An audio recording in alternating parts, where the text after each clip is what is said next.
This is Lizzie Rosen, our newest board member with the Recovery Coalition. Hi, I'm Lizzie. I'm an addict, and I'm incredibly nervous. So I like to break the ice with like jokes. So if you can laugh, it'll make me feel comfortable.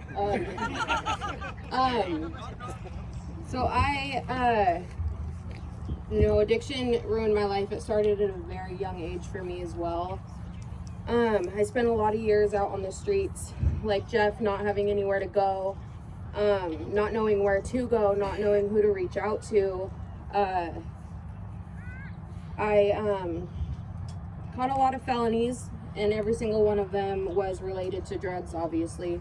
I had to do what I had to do to get the drugs, which was always breaking the law, stealing from people, stealing from stores. By any means, I had to get the drugs to keep me high so I wouldn't get sick. I ended up catching 7 felonies. I did a lot of time in Benton County Jail. I did a lot of time in Franklin County Jail. I ended up going to prison. And I still wasn't done. That's how strong the disease of addiction can take you, and that's how strong it is, and that's how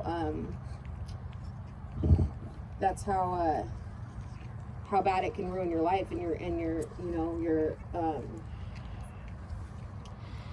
how strong it can like take over your mind,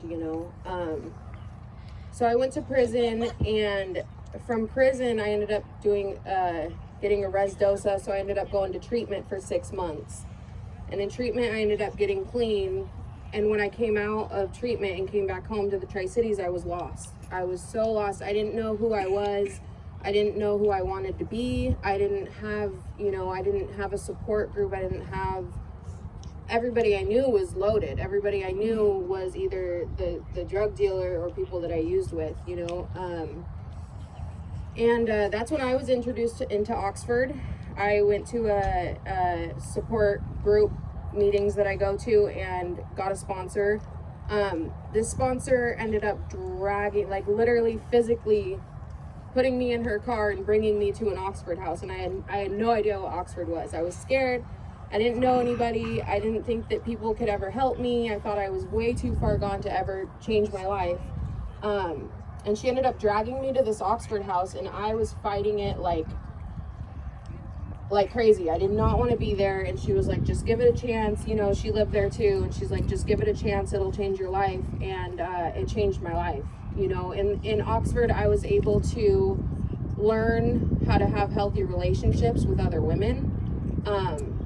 I was able to learn that's where I got my first job coming back. That's where I got my license back. That's where I I had a safe place to rest my head at night. So I had a safe place to be, so I could get up every day and go to work and make money to start paying off some of these fines. It's where I started to change my life, and that was really the stepping stone. I was in Oxford for about a year, and if it wasn't for Oxford, I wouldn't be where I'm at today. I wouldn't have my license back. I wouldn't have a job. I wouldn't be able to have healthy relationships with other women. I wouldn't be able to do anything that I'm doing today, so that was really the turning point in my recovery. I gathered a year clean while living in Oxford. And it's a great program for recovering addicts who are trying to change their life. If you feel like you're alone, or if you feel like you don't have anywhere to go, that's not just, like a good place to be, like physically. It's not just about the housing, it's about everything that it involves. I literally learned how to do chores in Oxford. You know what I mean? Like learning responsibilities all over again, and learning how to take care of myself again, because I forgot how to do that during my active addiction. So it's a great program. I think this whole thing is a great program. I'm excited to see, how this thing grows next year, and that's all I got. Thank you, Lizzie.